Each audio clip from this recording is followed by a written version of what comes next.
To understand that unbiased history is a myth, try using T with students to build literacy through perspective. My name is Elizabeth Mulcahy, and I'm a world history and geography teacher who's thinking about T and traversing text. Yes, I do mean tea like the drink, but I will also incorporate the acronym TEA for various strategies to use with students to gain knowledge through literacy. I grew up with a very narrow perspective on the drink, just as many of our students have narrow perspectives on the world, because of limited experience. Tea was always on the table at lunch and supper at my Nana's house. It was brown, iced, and heavily sugared. That was the only way tea should be, in my opinion. It was something I did not question. To me, it was a fact. Just as when I learned about the Boston Tea Party, for the fourth, maybe the fifth time. The Americans were heroes protesting for their rights. This was presented as a fact in text, and it was not questioned. I knew all there was to know about the event. This was how I and most other students gained knowledge through literacy. However, as I transitioned from high school to college, I started thinking like a historian, which to me means questioning the text and analyzing perspectives. Why would tea ever be green? Weren't the Boston Tea Party protesters also criminals for destruction of property? I realized there were other perspectives to take on all sorts of topics. Was iced sugar tea indeed a fact? Or was there more to that as well? One of my first stops after arriving at the university was the student bookstore. There was a cafe that sold green tea and also chai. I was very confused. I had never seen tea that wasn't brown before. I also had no idea what this chai was, but I kept on with my task of purchasing books. As a first-generation college student, everything about the university experience was new, but I had been warned about the expense of textbooks. Armed with scholarship and summer job money, I began my search for one very large text to guide me through a 300-level history course. But instead, there were 5 different non-textbook books. Why do I need to read 5 books on the same topic? I thought. I began to realize that the singular stories that I was used to would not be how I would study history going forward. And indeed, my next 4 years drastically shaped my understanding of how the discipline was done. Not only that, it also shaped my understanding of tea. I eventually tried that chai in the cafe, and while it may not have tasted as good as Nana's, I realized there was a whole world of tea out there. Skip forward to my first year of teaching. I do not like to admit it, but my first year, I survived using a textbook. However, I realize I am certainly not alone in this first-year teacher confession. After having focused on U.S. history in college, I found myself teaching ancient world history. I tried whenever possible to incorporate primary sources, such as quotes from Eastern religions or philosophy docs from Greece, as I believe sources are the tools of historians. Primary sources are the tools of historians. Side note, remember, we are always happy to analyze documents through H, historical context, A, audience, P, purpose, P, point of view, and why. Why important? So what? Why this doc? As you can probably tell, I like acronyms. Back to my first year of teaching. I felt my instruction was one-dimensional, as I was just telling students about history and I did not incorporate actually how to think like a historian. This is where I encountered the literacy skill of T, all caps, acronym. Before I began using TEA, I would give students a text, and there would be accompanying questions to build the knowledge I deem most important. We all do this, in the hopes that students will engage with the text. But most of the time, they just hunt for an answer and skip the skill of reading to analyze writing without actually making a relationship with the text. Here's when I started using T for both reading for perspective and writing for analysis. First, I modified Raphael No's question-answer relationship strategy, QAR, and having the students write questions to engage with the text. They start with think and search for evidence questions that can be answered with the given text only. This is the T and the E of T. Then students write questions that create a relationship between the author, the A, and the student. This means students would ask questions that relate to their own experiences or prior knowledge that they want to know more about. With these questions, the answers do not come directly from the text, but it means the student is fully thinking about the text through their own perspective, which raises engagement and comprehension. The second step to improving understanding of content through literacy is engaging with the purpose of the text. This is also done through T. Students analyze a text looking for and writing about the main perspective of the T topic. This is the clarity of the argument, usually what historians are questioning. The evidence, specificity of supporting details to make that topic relevant. And the analysis. So what?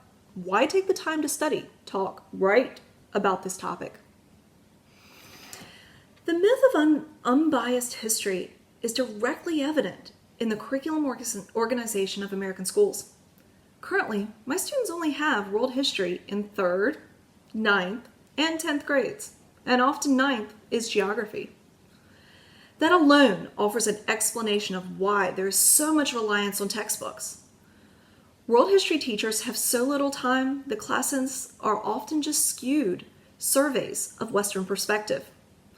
We want to expose our students to as many areas of interest as possible, but as teachers, we also pick and choose, which makes for a biased study of history. We should just be honest with students about this reality and help them understand that our bias is part of the course.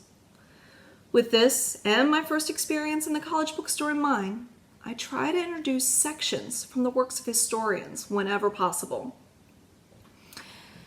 3 of the secondary examples I use with students to understand why historians do what they do are History of the World in 6 Glasses by Tom Standage. There are 2 whole chapters on the significance of the drink tea to world history. Second Dirt, The Erosion of Civilizations by David Montgomery. That title is often a hook. It's also a strong analysis for geography and science classes as well. And Destiny Disrupted, A History of the World Through Islamic Eyes by Tamim Ansari. One of the first lessons I start my modern world history course with revolves around using tea with the introduction of Ansari's book. Right away, he writes, Destiny Disrupted is neither a textbook nor a scholarly thesis. It's more like what I'd tell you if we met in a coffee house and you said, what's all this about parallel world history? Ansari explains that this is his perspective based on scholarly work of Muslim historians who began to collect, memorize, recite, and preserve their history as soon as it happened. This quote is key because Ansari identifies that this is his specific perspective on history. Depending on the readiness of my students, I differentiate the amount and scaffolding of the book, but we mainly focus on the introduction, which is organized by T.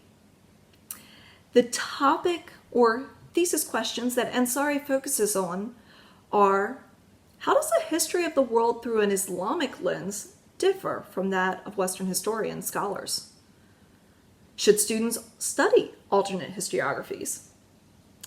He then gives evidence in the introduction, such as a chronological map of the growth of the Islamic world, a parallel of curriculum outlines comparing the West and that of Islam's take on world history, and then his own personal stories of interactions with other historians. He goes on to tackle the so what, the analysis, with emphasis on his own perspective to tell the story. He writes, after 9/11, perceptions changed. Non-Muslims in the West began to ask what Islam was all about, who these people were, and what was going on over there. My own perspectives on the world also changed at this time, as 9/11 occurred just 2 weeks after I entered that college bookstore to buy my reading list. This caused not only myself and Ansari, but much of the world to question, which is a skill every student should leave our classrooms with as they become global citizens. Some final perspectives on questioning text, and of course I use the acronym of TEA. First, treat text as a person. Refer to the textbook by the editor or author's last name. Spielvogel, Strayer, Bentley, etc. There are still humans behind what is chosen to be included, left out, or emphasized in a textbook. 2. Expose students to a variety of text, including primary and secondary sources, but know your audience. Text must be scaffolded to challenge, but be at an attainable level for students. Finally, analyze the work of historians. History is a profession and not just a required curriculum. Through exposure to text, students can develop the understanding that this discipline is always biased. And historians pick and choose their topics, evidence, and analysis based on their own passions and research. In conclusion, one realization that I've come to after 15 years as a teacher is sometimes perspectives cannot actually be changed. And sometimes we as educators have to be satisfied with just stretching the awareness that our students have about the world. We do this through exposing them to text. I still believe tea should be iced and sugared, but now I understand the versatility of the beverage. And individual taste is just different, just like text. Just as afternoon British Earl Grey or green tea at a Japanese ceremony is a consistency of culture, so too is the iced, sweet version from my rural Virginia grandmother.